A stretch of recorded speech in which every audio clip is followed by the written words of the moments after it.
Good morning, Seattle, and all points beyond. I woke up to a call from RedFin this morning. Yes, it is a Sunday. Uh, I inquired yesterday evening about property in Seattle. Basically, I wanted to just jog the person, the realtor that I wrote the message to. I wanted to jog the realtor, and I kind of wanted to find out his thoughts on why he's okay with everything being so out of whack in Seattle, rent wise, you know. So I got a call from the Redfin company, which is a realtor company in Seattle and various areas around Seattle, and apparently they have companies way out here where I live at, which is in Minneapolis. Um, and she was curious as to why I was considering moving to Seattle when I couldn't afford it.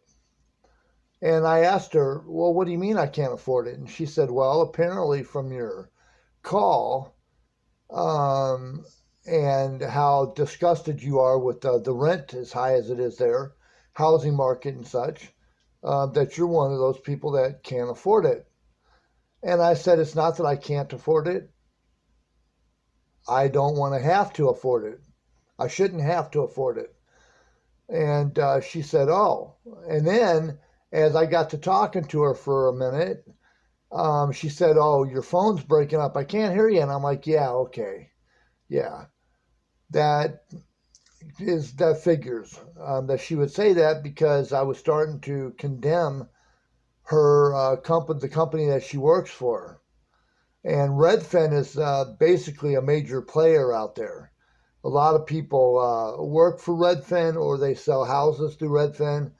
And then I said, well, when I asked her if she was, if she was okay with it, she goes, oh no, no, it's gotten really bad. And I said, well, then what are we doing to fix it? And she said, well, there's nothing that can be done. And then I said, oh, okay.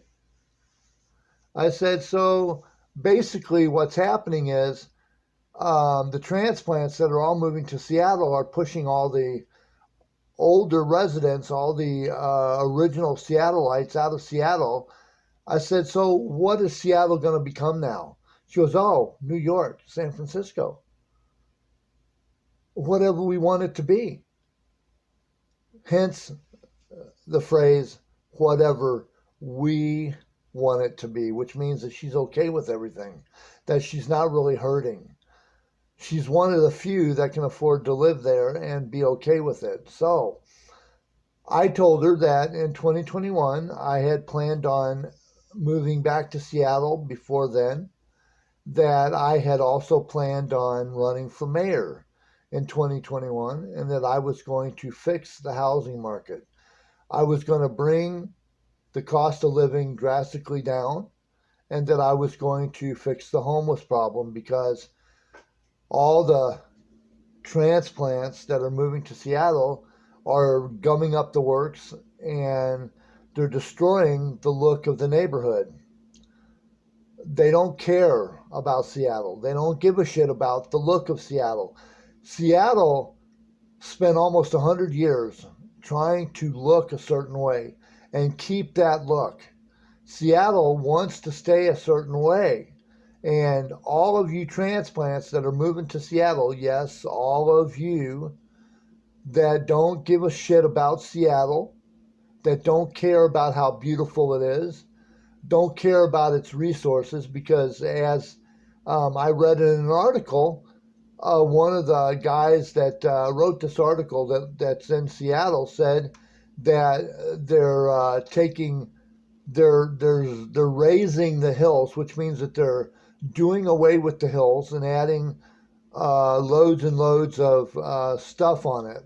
And all that dirt's got to go somewhere, and they're shoving it into Elliott Bay, which means that Elliott Bay is no longer going to be there. So the people that own houses on Elliott Bay are not going to have a view anymore. people that had moved to Seattle prior to the gold rush of the tech industry, they moved to Seattle because of the beautiful views. They got existing places that were there already because of the view, not because they could build a view. This isn't like Lego land or Lincoln Log land. This is Seattle we're talking about here. And when she called me on a Sunday, I knew right then and there that the real estate industry in Seattle doesn't have any morals, no pride whatsoever. 90% of all of the realtors in America wouldn't have called me back on Sunday to see if I was interested in getting a house. They would have waited until Monday and called me. See? Now, I can be kind of a jerk on my videos. Yes, I can. And my videos are not really for everybody. And I understand that. It's a you got to really kind of, it's an acquired taste. I'm not the most likable guy. My voice is not the greatest. And my appearance is really far from the greatest. I haven't got my hair cut. I need to get my teeth worked on. There's a whole bunch of stuff I got to do, but my heart is in the right place and I mean well. And if you take the time to listen to anything I write, you're going to see that I do care about Seattle. And it's not just a me thing. It's not just, oh, I want to move back there and I can't because I can't afford it, which is true. I can't afford it. But it's not that. It's that I love Seattle. Be there, not be there. Stay where I'm at. I love Seattle, and I want Seattle to do good for itself. I can't go back there, but I love Seattle. And, you know,